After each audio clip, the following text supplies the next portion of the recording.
Kailash Chandra Sharma nursing iconic academy में आपका हार्दिक स्वागत करता हूं। पिछले चैप्टर में हमने पढ़ा था पैथोलॉजी के बारे में, जो नॉर्मल इंट्रोडक्शन था। उसके बाद में जो इम्पोर्टेंट टॉपिक है अपना वो है cell injury. Most important topic है। आरयूएचएस के जो एग्जामिनेशन है उसमें पूछा जाने वाला एक इंपॉर्टेंट क्वेश्चन है। तो हम बात करते हैं सेल इंजरी के बारे में कि जो सेल इंजरी है होती क्या है। तो इसमें जो सेल इंजरी की डेफिनेशन की अगर हम बात करें तो इसमें क्या है, cell injury is defined as variety stress a cell encounter as a result of change in its internal and external environment. यानी जो सेल है, नॉर्मल सेल है, उस पर कई टाइप के जो वेरियस वेराइटी ऑफ स्ट्रेस हैं वो डेवलप होने की वजह से, या फिर उसके एक्सटर्नल या फिर जो इंटरनल एनवायरनमेंट है उसमें चेंजेस होने की वजह से, स्ट्रेस की वजह से कोई भी नॉर्मल सेल है उसके इंटरनल और एक्सटर्नल एनवायरनमेंट के अंदर जो चेंजेस हो रहे हैं उसकी वजह से वहाँ पे क्या होगा, सेल एनकाउंटर होगा। यानी सेल की डेथ हो सकती है, सेल डैमेज हो सकती है, या उसके अंदर डीजनरेशन अकर हो सकता है। तो उसको हम क्या बोल सकते हैं, सेल इंजरी बोल सकते हैं। यानी सेल के अंदर क्या हो रहा है, वहाँ पे सेल डेथ भी हो सकती है, सेल के अंदर डीजनरेशन यानी विकृति भी आ सकती है, कुछ चेंजेस भी हो सकते हैं। ठीक है, तो उसको हम बोलते हैं सेल इंजरी। अगर हम बात करें एक नॉर्मल सेल की, अपने पास क्या है, एक नॉर्मल सेल है, इसमें 3 टाइप्स के चेंजेस देखने को मिल सकते हैं। यानी अगर कोई भी स्ट्रेस आता है सेल के ऊपर तो उसमें अपने को 3 टाइप्स के चेंजेस देखने को मिल सकते हैं। फर्स्ट हम बात करते हैं अडेप्टेशन की। फर्स्ट जो अपना पॉइंट है वो है अडेप्टेशन। यानी सेल के ऊपर कोई स्ट्रेस है जिसकी वजह से वो क्या कर रही है, सेल अपने अंदर कुछ चेंजेस ला रही है। सेल के अंदर क्या हो रहे हैं, चेंजेस हो रहे हैं। यानी सेल सर्वाइव करने के लिए उस एनवायरनमेंट में या उस स्ट्रेस की वजह से वहाँ पे सर्वाइव करने के लिए अपने अंदर कुछ चेंजेस करती हैं। ठीक है, यानी चेंजेस करती है। जैसे ही वो स्ट्रेस रिमूव होगा सेल वापस अपनी पहले वाले स्ट्रक्चर में आ जाएगी। ठीक है, तो उसको बोलते हैं हम अडेप्टेशन। यानी सेल क्या कर रही है, वहाँ पे अडेप्ट कर रही है, उन चेंजेस को क्या कर रही है, अडेप्ट कर रही है। ठीक है, और जैसे ही वो स्ट्रेस रिमूव होगा सेल वापस क्या आ जाएगी, अपने पहले वाली नॉर्मल स्ट्रक्चर में आ जाएगी। फॉर एग्जाम्पल जैसे एट्रोपी है, हाइपरट्रोपी है, हाइपरप्लेजिया है, मेटाप्लेजिया और डिस्प्लेजिया क्या है, अडेप्टेशन के एग्जाम्पल्स हैं। यानी एट्रोपी की कंडीशन है, यानी कोई भी स्ट्रेस आया सेल क्या हो जाएगी, छोटी हो गई, सिकुड़ गई। ठीक है, और जैसे ही स्ट्रेस रिमूव हुआ वापस अपने पहले वाली कंडीशन में आ जाएगी। यानी यहाँ पे किसी प्रकार की कोई इंजरी नहीं हो रही है, अडेप्टेशन में कोई इंजरी नहीं है। यानी सेल क्या आ रही है, वहाँ पे अडेप्ट कर रही है उन चेंजेस को। ठीक है, चेंजेस को अडेप्ट करने के बाद में वापस जैसे ही स्ट्रेस रिमूव हुआ वापस अपनी पहले वाली कंडीशन में आ जाएगी। या हम बोल सकते हैं यहाँ पे फंक्शनल डिमांड इंक्रीज होने की वजह से जो सेल है, सेल की फंक्शनल डिमांड क्या हो रही है, इंक्रीज हो रही है। तो उस डिमांड को पूरी करने के लिए जो सेल है अपने अंदर कुछ चेंजेस करती है, और जैसे ही ये फंक्शनल डिमांड अपनी डिक्रीज होगी या अपनी पहले वाली कंडीशन में आएगी तो सेल वापस नॉर्मल सेल में कन्वर्ट हो जाएगी। ठीक है, इसके बाद में हम बात करते हैं reversible cell injury. Reversible cell injury यानी अगर कोई सेल उन चेंजेस को क्या नहीं कर पा रही, अडॉप्ट नहीं कर पा रही है। यानी कोई स्ट्रेस है, और स्ट्रेस क्या बोल सकते हैं, माइल्ड टू मॉडरेट स्ट्रेस है, माइल्ड टू मॉडरेट स्ट्रेस है, जिसको क्या नहीं कर पा रही है, सेल अडॉप्ट नहीं कर पा रही है उन चेंजेस को। तो सेल में क्या होगा, डीजनरेशन होना स्टार्ट होगा। यानी सेल के अंदर डीजनरेशन स्टार्ट होगा, विकृति स्टार्ट होगी।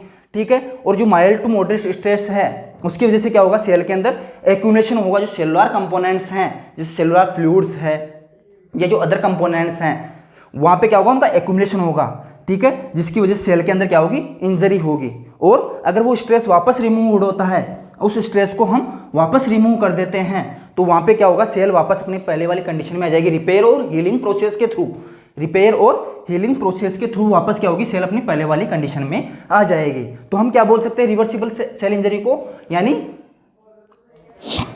जो रिवर्सिबल सेल इंजरी है एक बार इंजर्ड होने के बाद में अपने पहले वाली कंडीशन में आ सकती है। ठीक है, तो यानी रिवर्सिबल सेल इंजरी में क्या होगा, माइल्ड टू मॉडरेट स्ट्रेस है।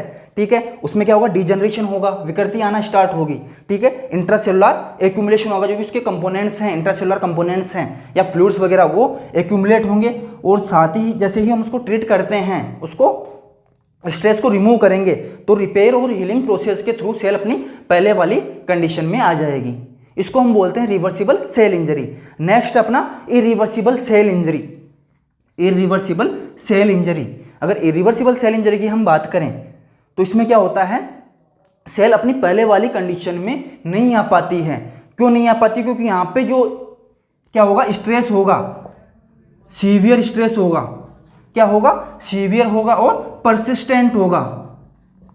जो स्ट्रेस की कंडीशन है वो कैसी है, सीवियर और परसिस्टेंट स्ट्रेस की कंडीशन होगी, ठीक है, जिसकी वजह से सेल है वो परमानेंट क्या होगी, सेल डेथ होगी, सेल की डेथ होगी, और इसको हम बोलते हैं इरिवर्सिबल सेल इंजरी, या फिर इसको हम बोल सकते हैं नेक्रोसिस भी बोल सकते हैं, नेक्रोसिस की कंडीशन भी बोल सकते हैं। यानी एक बार सीवियर या परसिस्टेंट स्ट्रेस की वजह से सेल अपने पहले वाली कंडीशन में नहीं लौट सकती, वहाँ पे क्या होती है, सेल डैमेज होना या सेल की डेथ हो जाती है। तो एक बार सेल डेथ होने के बाद में वो अपनी नॉर्मल कंडीशन में आकर नहीं हो सकती है, तो इसको हम बोल सकते हैं इरिवर्सिबल सेल इंजरी या नेक्रोसिस भी बोल सकते हैं। तो सेल इंजरी समझ में आ गया होगा कि जो सेल इंजरी वो होती है क्या है, और इसके मोस्टली जो नॉर्मल सेल उसमें 3 चेंजेस देखने को मिलते हैं, एडेप्टेशन, रिवर्सिबल सेल इंजरी और इरिवर्सिबल सेल इंजरी। इसके बाद में हम बात करते हैं इसके कोजेज की। जो सेल इंजरी है उसके कोजेज क्या क्या हो सकते हैं, या इसकी ईटियोलॉजी की अगर हम बात करें तो वो क्या हो सकती है। तो मोस्टली जो अगर मोस्ट कॉमन कोज की बात करें कि जो मोस्ट कॉमन कोज है सेल इंजरी का वो होता है हाइपोक्सिया या फिर इस्चीमिया, हाइपोक्सिया और इस्चीमिया हम बात कर रहे हैं यहाँ पे। ईटियोलॉजी या इसके कोजेज की, जो सेल इंजरी है उसके कोजेज क्या क्या हो सकते हैं, causes of cell injury.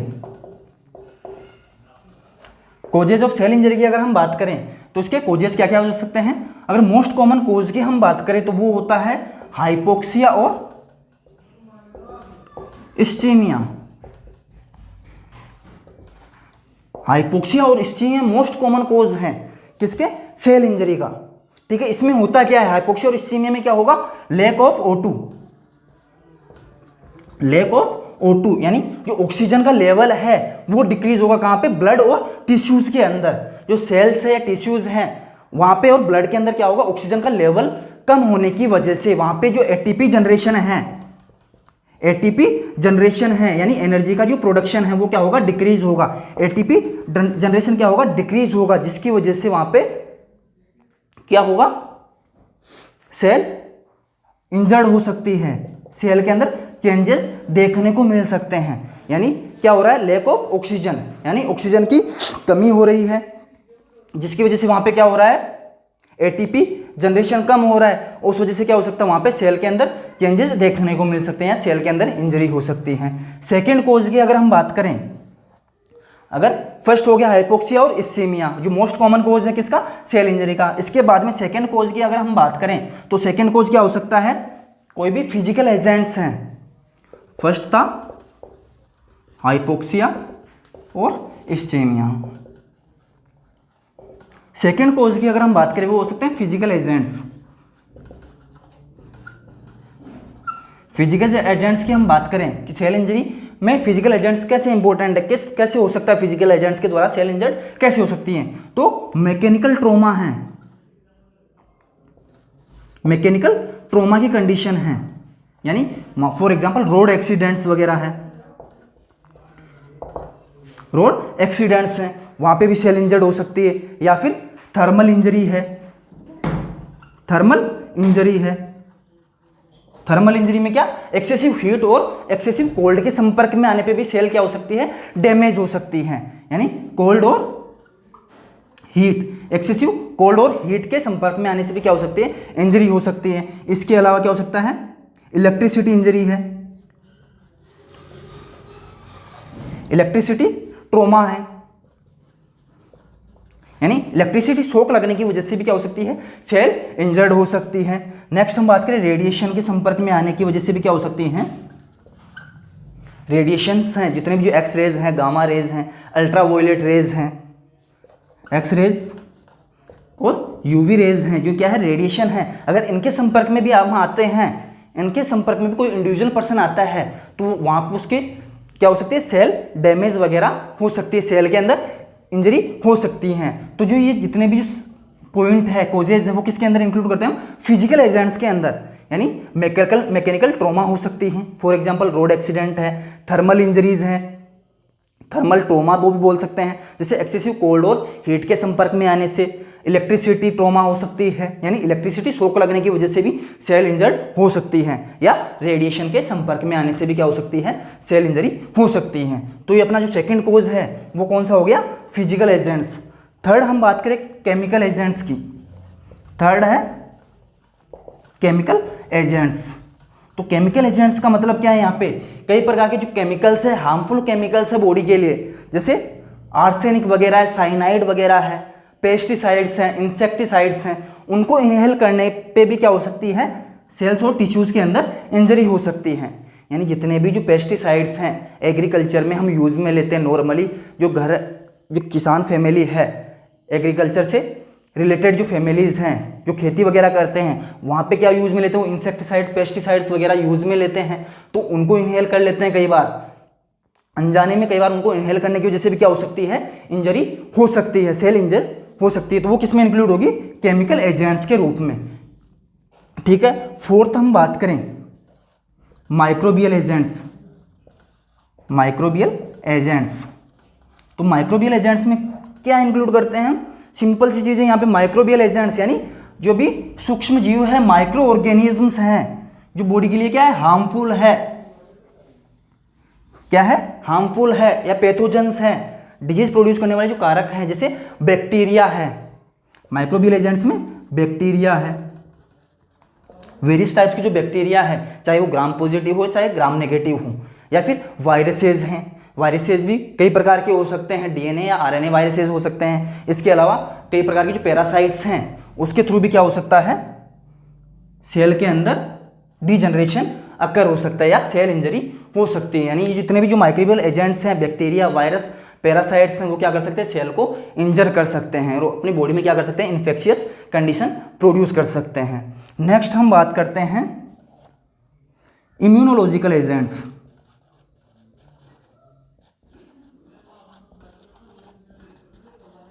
Immunological agents, यहाँ पे जो इंपॉर्टेंट पॉइंट है वो है इम्यूनोलॉजिकल एजेंट्स। तो इम्यूनोलॉजिकल एजेंट्स की हम बात करें तो इम्यूनोलॉजिकल एजेंट्स में क्या हो सकता है, अगर हम बात कर रहे हैं यहाँ पे इम्यूनोलॉजिकल एजेंट्स, जो नेक्स्ट अपना कोज है,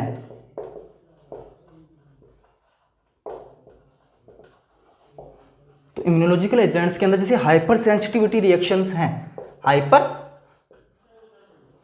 सेंसिटिविटी रिएक्शंस हो सकती है बॉडी के अंदर, एनाफाइलेक्टिक रिएक्शंस हैं,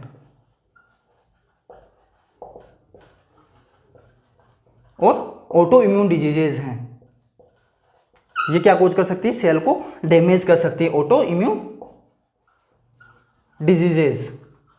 तो मोस्टली आपने माइक्रोबायोलॉजी में पढ़ा होगा हाइपर सेंसिटिविटी रिएक्शंस के बारे में, कि बॉडी के अंदर जो हाइपर सेंसिटिव रिएक्शंस हैं, यानी इसमें क्या होगा, जो अपना इम्यून सिस्टम है किसी भी एंटीजन या जो पैथोजेंस है उसके प्रति क्या करेगा, हाइपर एक्टिविटी दर्शाएगा, हाइपर एक्टिव होगा अपना इम्यून सिस्टम। तो वो क्या करेगा, अपनी सेल्स हैं, खुद की जो बॉडी की सेल्स हैं उनको भी कई बार क्या कर देता है, डैमेज कर देता है। इसी तरह एनाफाइलेक्टिक रिएक्शन भी क्या है, हाइपर सेंसिटिविटी का टाइप है। इसमें भी क्या होगा, इम्यून सिस्टम हाइपर एक्टिव होता है और वो क्या करता है, सेल्स वगैरह को डैमेज करता है। नेक्स्ट है auto immune disease. Auto immune का मतलब क्या है, यहाँ पे ऑटो का मतलब स्वयं, यानी इम्यून, स्वयं की जो इम्यून सिस्टम है वो क्या करेगा, खुद की बॉडी के जो ऑर्गन्स हैं उन्हीं को डैमेज करना स्टार्ट कर देगा, उन्हीं की सेल को डैमेज करना स्टार्ट कर देता है। यानी खुद की बॉडी की सेल है, कोई भी इंडिविजुअल पर्सन है, उसके अंदर क्या है, कोई भी बॉडी सेल है, उसमें क्या करता है, जो इम्यून सिस्टम है उसको आइडेंटिफाई नहीं कर पाता है, कई बार अपनी बॉडी की जो सेल्स टिश्यूज़ हैं उनको आइडेंटिफाई नहीं कर पाता है, उन्हीं के प्रति क्या बना लेता है, एंटीबॉडी का फॉर्मेशन कर लेता है, जो क्या करेगा, उस सेल्स या टिश्यूज़ को डैमेज करने का काम करता है। उसको हम बोल सकते हैं ऑटो इम्यून डिजीज कंडीशन भी बोल सकते हैं।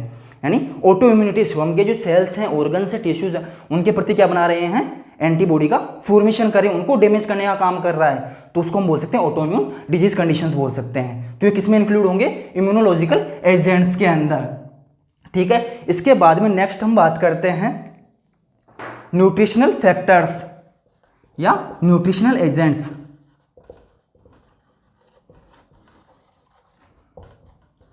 न्यूट्रिशनल एजेंट्स, अगर हम न्यूट्रिशनल एजेंट्स की बात करें, मोस्ट इंपॉर्टेंट है, क्यों, क्योंकि जो न्यूट्रिशंस के अंदर जो भी प्रोटीन्स है, विटामिन्स है, और भी कार्बोहाइड्रेट वगैरह है, जो न्यूट्रिएंट्स हैं, वो क्या करते हैं बॉडी के डेवलपमेंट में एसेंशियल रोल प्ले करते हैं। अगर इनकी कमी होगी, न्यूट्रिशनल फैक्टर्स की कमी होगी बॉडी के अंदर, तो क्या हो सकता है सेल के अंदर चेंजेस देखने को मिल सकते हैं, यानी सेल के अंदर इंजरी होने के चांसेस क्या होंगे, बढ़ जाएंगे। फॉर एग्जाम्पल स्टारवेशन की कंडीशन है, स्टारवेशन की कंडीशन में भी सेल इंजरी देखने को मिल सकती है। यानी कोई आदमी है भूखा है, खाना नहीं खा रहा, प्रॉपर अमाउंट में डाइट नहीं ले पा रहा है, तो वहाँ पे क्या होगी, उसकी सेल्स क्या होगी, डैमेज होना स्टार्ट हो जाएगी, क्योंकि सेल्स को क्या है प्रॉपर न्यूट्रिशन नहीं मिल पाता है। तो उस कंडीशन में क्या होगी, सेल्स के अंदर चेंजेस देखने को मिलेंगे, धीरे धीरे सेल क्या होगी, डेथ कंडीशन में भी हो सकते हैं। इसके अलावा PEM जो डिजीज कंडीशन है, प्रोटीन एनर्जी माल न्यूट्रिशन की, यानी कार्बोहाइड्रेट और प्रोटीन्स की वजह से जो डेफिशिएंसी हो रही है, अपन प्रॉपर अपनी जो डाइट है उसमें प्रॉपर अमाउंट में जो प्रोटीन रिक्वायरमेंट है वो पूरी नहीं कर पा रहे हैं, जो कार्बोहाइड्रेट की जो रिक्वायरमेंट है वो प्रॉपर नहीं कर पा रहे हैं, तो उस कंडीशन में भी अपने बॉडी के अंदर जो सेल्स हैं, टिश्यूज़ हैं, मसल्स हैं, उनके अंदर डैमेज कंडीशंस देखने को मिल सकती हैं, यानी धीरे धीरे उनमें डैमेज होना स्टार्ट हो जाएगा। ठीक है, अपने को पता है जो प्रोटीन वगैरह है वो क्या करते हैं, मसल्स वगैरह को रिपेयर करने का काम करते हैं, और अगर हम प्रोटीन डाइट नहीं ले पा रहे हैं प्रॉपर अमाउंट में, जितनी बॉडी को रिक्वायरमेंट है उतना प्रोटीन वगैरह हम नहीं ले पा रहे हैं, तो उस कंडीशन में क्या होगा, मसल्स वगैरह डैमेज होना स्टार्ट हो जाएगी। तो जो न्यूट्रिशनल एजेंट्स हैं वो भी कोज कर सकते हैं किसको, सेल इंजरी को। तो अपने जो इंपॉर्टेंट फैक्टर्स हैं या कोजेज हैं, यूटियोलॉजी हैं किसकी, सेल इंजरी की, वो क्या क्या हो सकती हैं, हाइपोक्सिया और इस्चीमिया मोस्ट कॉमन कोज है किसका, सेल इंजरी का। कौन सा है, हाइपोक्सिया और इस्चीमिया। इसके अलावा फिजिकल एजेंट्स हैं, कौन से हैं, फिजिकल एजेंट्स हैं, जिसमें हमने पढ़ा था कोई भी मैकेनिकल ट्रॉमा होगी, रोड एक्सीडेंट है, ठीक है। इसके अलावा थर्मल ट्रॉमा की कंडीशन है, जैसे एक्सेसिव हीट हो या कोल्ड के संपर्क में हम आ रहे हैं, या फिर रेडिएशन वगैरह के संपर्क में हम आ रहे हैं, ठीक है, वो किस में इंक्लूड करते हैं, फिजिकल एजेंट्स के अंदर। यानी जो फिजिकल एजेंट्स हैं वो भी सेल को इंजर्ड कर सकते हैं। नेक्स्ट है केमिकल एजेंट्स। केमिकल एजेंट्स में जितने भी जो केमिकल्स हैं, हार्मफुल केमिकल्स है, जैसे आर्सेनिक है, साइनाइड वगैरह है, इंसेक्टिसाइड्स हैं, पेस्टिसाइड्स हैं, वो भी क्या कर सकते हैं, सेल को इंजर कर सकते हैं। नेक्स्ट है माइक्रोबियल एजेंट्स, यानी जितने भी जो पैथोजेंस हैं, जैसे बैक्टीरिया है, वायरस है और पैरासाइट्स हैं, वो क्या कर सकते हैं, सेल को इंजर्ड कर सकते हैं, यानी बॉडी के अंदर एंटर करेंगे और अपना डेवलपमेंट करके क्या करेंगे, वहाँ पे किसी भी डिजीज कंडीशन का या इन्फेक्शियस कंडीशन का फॉर्मेशन करके जो सेल्स है, किसी भी पर्टिकुलर पार्ट की जो सेल्स और टिश्यूज़ हैं उनको डैमेज कर सकते हैं, ठीक है। इसके अलावा इम्यूनोलॉजिकल एजेंट्स के बारे में हमने बात की थी। कई पर्सन क्या होते हैं, हाइपर सेंसिटिव होते हैं, किसी भी चीज़ के प्रति क्या होते हैं, सेंसिटिव होते हैं। तो जैसे ही वो उसकी शॉकिंग डोज के संपर्क में आते हैं तो वहाँ पे क्या होता है, उसका इम्यून सिस्टम हाइपर एक्टिव हो जाता है और वो क्या कर देता है, खुद की सेल्स को भी डैमेज कर देता है कई बार। तो इस वजह से भी क्या हो सकती है, सेल इंजरी हो सकती है। ऑटो इम्यून डिजीज कंडीशंस भी हो सकती हैं, यानी पर्सन्स में क्या हो सकती है, जो ऑटो इम्यूनिटी डेवलप हो जाती है, कई बार खुद की सेल्स टिश्यूज़ के प्रति क्या हो जाती है, इम्यूनिटी डेवलप हो जाती है, यानी एंटीबॉडी का फॉर्मेशन हो जाता है और वो अपनी बॉडी के ही टिश्यू या सेल्स को डैमेज कर बैठते हैं। तो ये क्या हो गए, सेल इंजरी के कोजेज हो गए।